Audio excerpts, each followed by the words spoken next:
The African savanna holds its breath before every storm. Not the kind that brings rain, the kind that ends with something dead in the grass. Right now, somewhere in that endless gold, two animals are going about their morning as if the other does not exist. One has been awake since before sunrise, already calculating distances and angles. The other slept through the night in a tree, 30 feet off the ground, with a half-eaten impala for a pillow. They share this landscape the way two people share a city, aware of each other, shaped by each other, never quite meeting. Until they do. The leopard enters from the left and lies down like he owns the ground beneath him, because he does. There is no scanning, no hesitation. He simply arrives and the space reorganizes itself around him. A minute later, a cheetah crosses the same ridge. Same savanna, same morning light, completely different body language.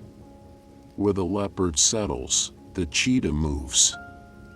Where the leopard conserves every calorie, the cheetah is already burning through tomorrow's reserves. Watch them both now, one animal built like a compressed spring, the other like a drawn bowstring. The spring stays coiled until the moment it doesn't. The bowstring is always about to release. A gazelle breaks left and the cheetah is already airborne before the decision registers. 3 seconds from stillness to 70 miles an hour, not because the cheetah is trying hard, but because that is simply what happens when this particular body decides to move. Its spine compresses and releases like a coil spring with every stride, adding a full meter to each step. The non-retractable claws grip the dirt like track spikes. But watch the leopard in the background. He turns his head once, clocks the chaos, and looks away. He is not interested in the chase. He is interested in what happens after the chase, when the fastest animal alive is standing over its kill, trembling, unable to lift its own head. The dust settles. The plane exhales. And now the herds arrive, thousands of them, moving across the shimmering horizon in that slow, collective drift that looks peaceful until you realize every single animal in that mass is watching for the thing that will kill it today. More prey means more predators. More predators means the two animals we have been watching are now sharing a much smaller piece of real estate with lions, hyenas, wild dogs, and things that hunt things that hunt things. The tension in this landscape is not dramatic. It is structural. It is built into every blade of grass. By late afternoon, the light has gone from gold to amber to something that looks almost like a warning. The acacia trees cast shadows twice their length. The temperature drops 3 degrees and every prey animal on the plain feels it in their bones before they feel it on their skin. For the cheetah, this is the most dangerous hour of the day, not because anything has changed, but because everything is about to. Its eyes are built for distance in daylight. In low light, those same eyes become a liability, struggling to resolve the shapes that move in the margins. Watch it now, crossing the open ground with a new kind of urgency. It needs to eat before the dark takes the one advantage it cannot function without. The leopard yawns, and what comes out is not a yawn. It is the sound of something that has never once in its life needed to be afraid of the dark.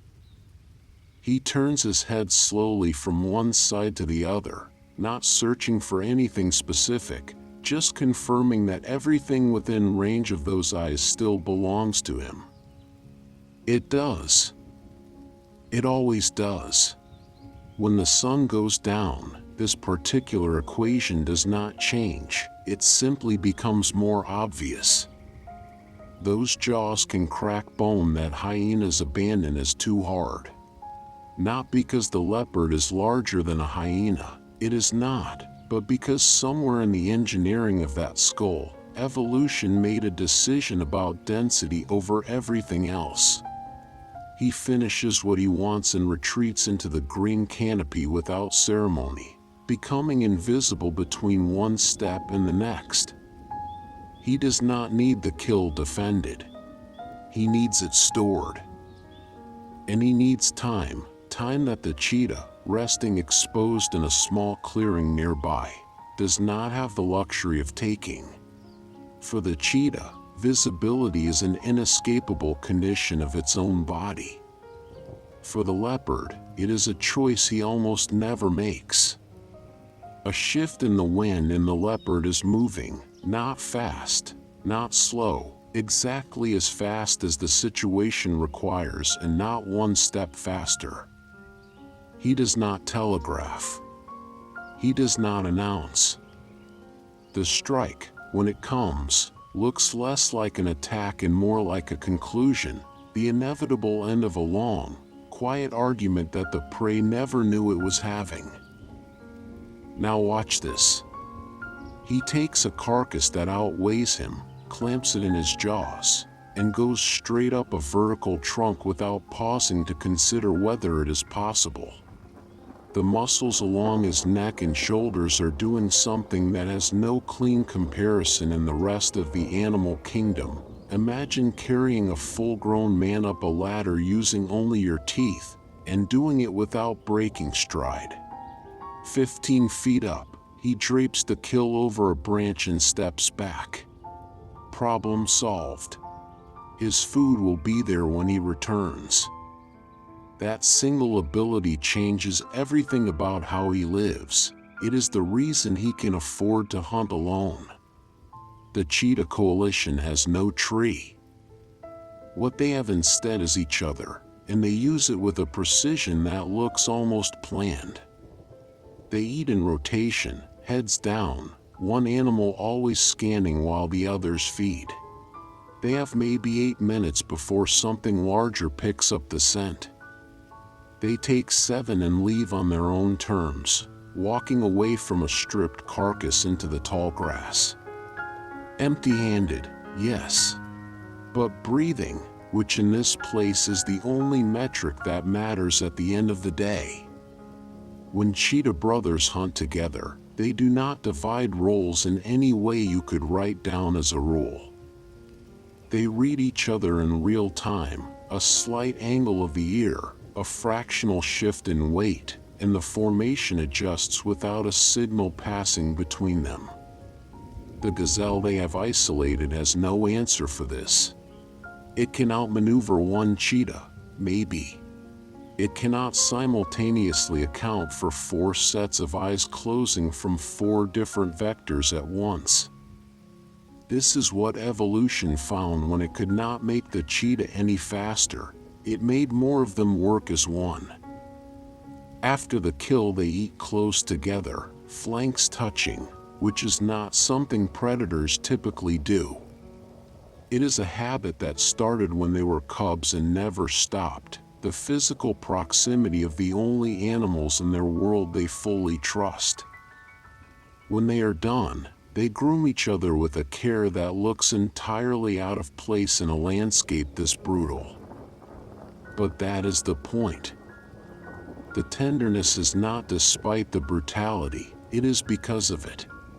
They have been through enough together that this particular silence, in this particular grass, with these particular animals beside them, is the closest thing to safety this world offers.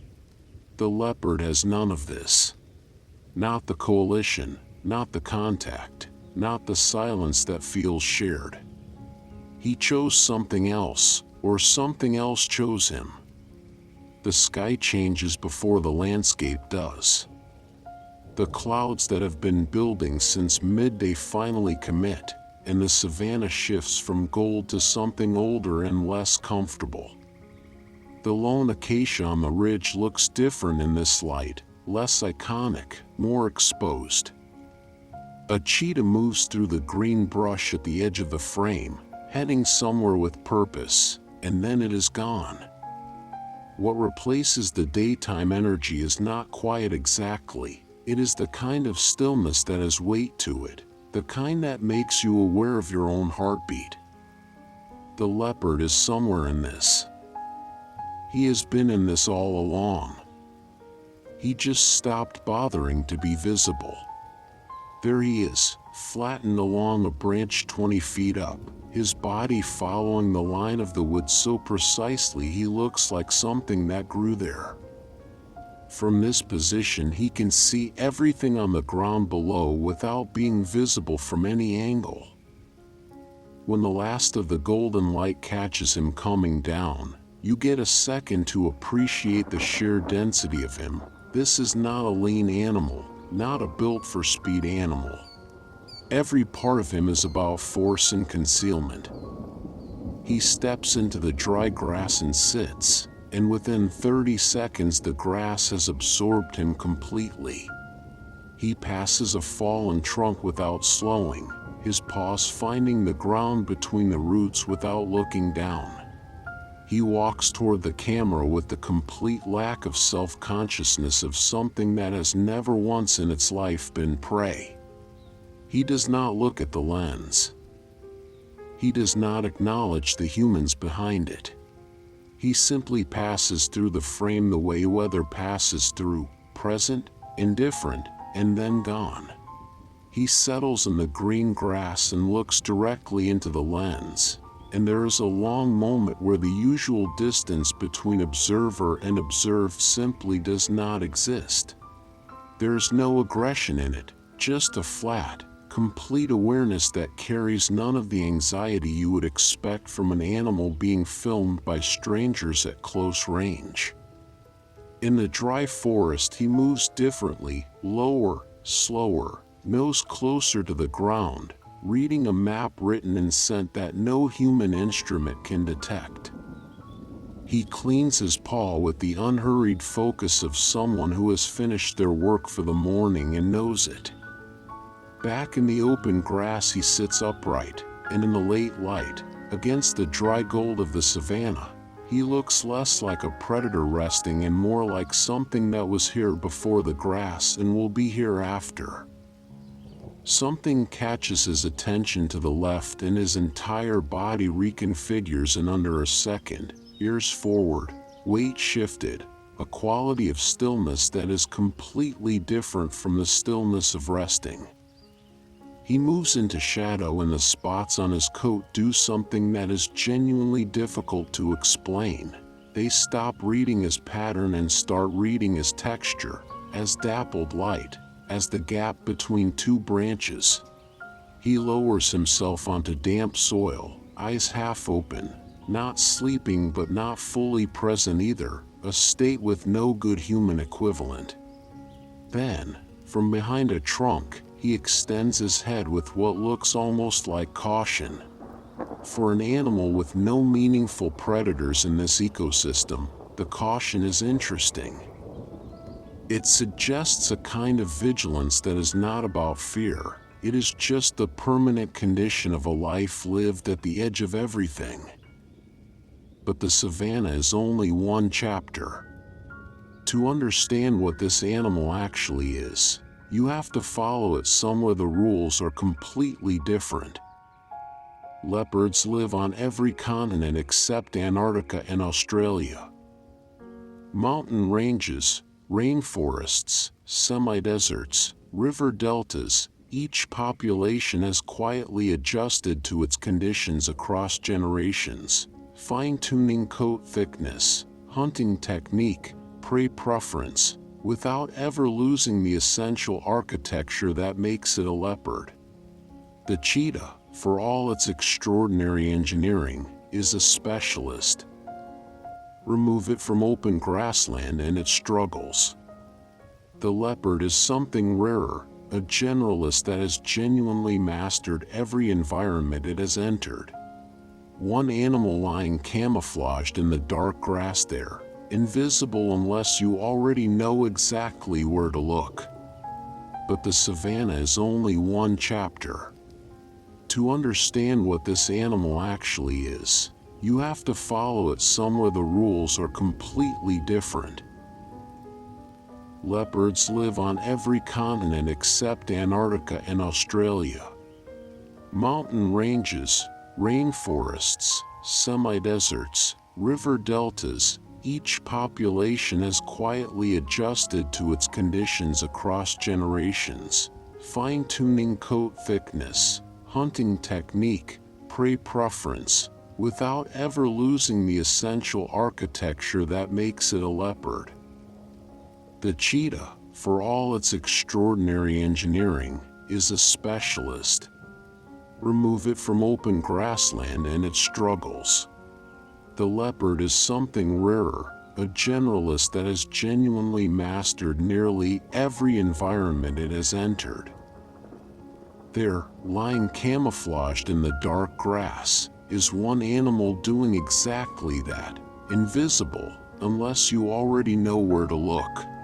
The cheetah rests under the branches with its coalition close by, and there is something in the composition of that image, the animals pressed together in the dark, that stays with you longer than it probably should. The leopard, meanwhile, is already elsewhere, already invisible, already part of whatever happens next, somewhere no camera is currently pointed.